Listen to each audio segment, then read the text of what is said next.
Selanjutnya pada kasus katrol, terdapat katrol dengan beban M2, ini M1. Ini terdapat gaya berat W1, di sini W2. Kemudian ada tegangan tali ke atas yaitu T1 dan tegangan tali ke atas juga T2. Dengan panjang tali konstan, masa katrol diabaikan.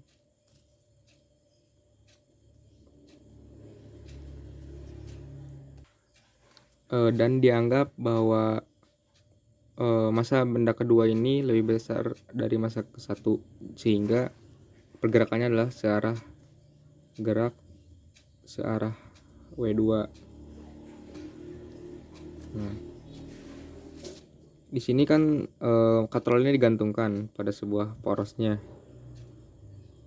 Maka di sini titik nolnya. Maka di sini titik posisi Y-nya. Sedangkan titik ini adalah panjang tali kurangi posisi Y. Untuk menentukan persamaan geraknya, yang pertama terlebih dahulu kita tinjau pada benda satu, kemudian kita tinjau pada benda kedua. Benda satu, menurut hukum Newton, itu ada sigma F dikali MA. Sigma F-nya di sini kita diketahuinya bahwa ini geraknya searah W2 atau ke sini ya. Pergerakannya seperti itu.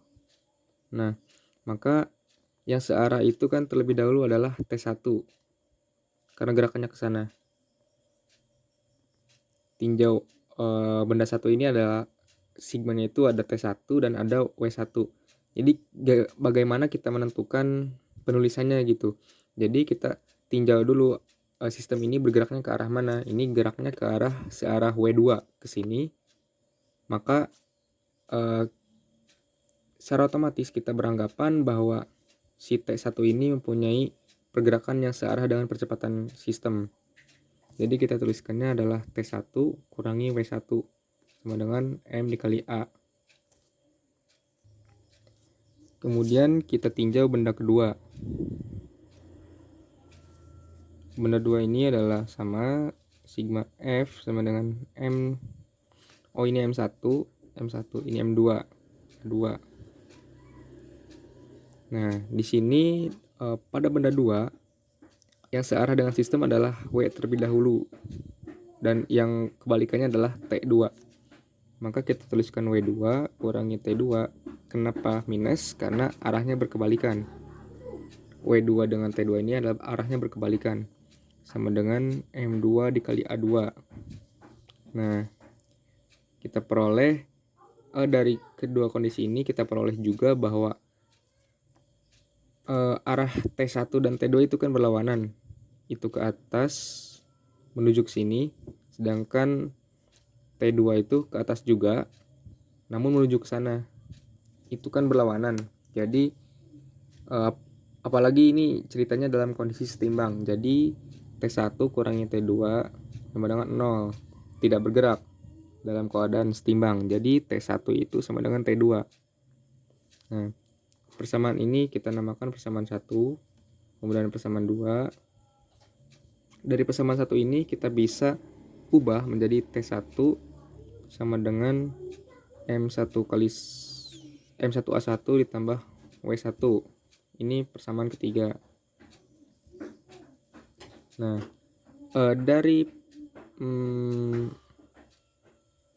dari persamaan 1 dan 2 dengan kondisi T1 sama dengan T2, kita bisa mengubah bahwa persamaan 3 ini bisa kita substitusikan ke persamaan 2. Jadi sebagai berikut. Tuliskan 3 subs ke persamaan 2 gitu ya. Nah, persamaan 2 bisa dituliskan seperti ini. T2 sama dengan M2 dikali A2, dimana katanya T1 ini sama dengan T2. Jadi kita bisa tuliskan bahwa W2 ini kurangi adalah ini. Di sini kan W2 kurangi T2 sama dengan M2 dikali A2. Nah, dengan asumsi adalah T1 sama dengan T2, maka ini juga bisa dianggap T2. Dengan T2 ini kita ubah dengan persamaan ini. M1A1 tambah W1 sama dengan M2A2. Persamaan ini kita bisa ubah karena ini minus dikali ini kali ini. Jadi W2 kurangi M1A1 kurangi W1 sama dengan M2A2. Di sini terdapat variabel yang sama, W2 dengan W1, dan M2A2 kita kelompokkan dan pindah ruaskan menjadi positif. M1A1. Nah, W2 kurangi W1 sama dengan kita asumsikan A2 ini sama dengan A1. Mengapa? Karena di sini A2. Di dalam sistem ini terdapat percepatan yang arahnya ke bawah, A2. Dan di dalam sistem 1 mempunyai percepatan juga yang arahnya ke arah sistem, A1. Itu asumsinya sama. Karena itu pergerakannya sama gitu, dalam satu sistem itu pergerakannya sama. Jadi A2 sama dengan A1 sama dengan A.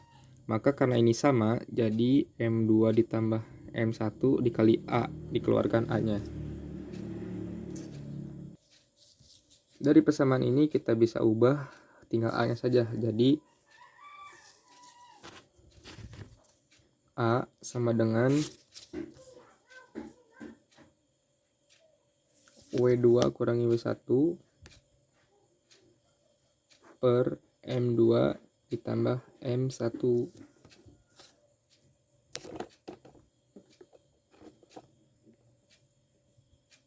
A ini merupakan percepatan seperti yang kita singgung pada kondisi pegas, di mana turunan pertama dari posisi adalah kecepatan dan turunan keduanya adalah percepatan.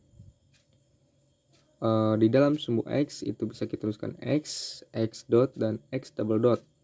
Pada Y juga sama, Y, Y dot, dan Y double dot. Dalam hal ini, dalam sistem ini pergerakannya itu hanya pada sumbu Y saja. Jadi kita bisa asumsikan bahwa percepatan ini adalah Y double dot. Y double dot sama dengan W2 kuadrat. W2 kurangi W1 sama dengan M2 ditambah M1.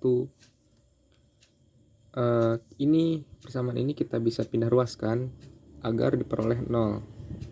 W2 kurangi W1 M2 tambah M1 sama dengan 0. Inilah persamaan gerak dari hukum Newton 2.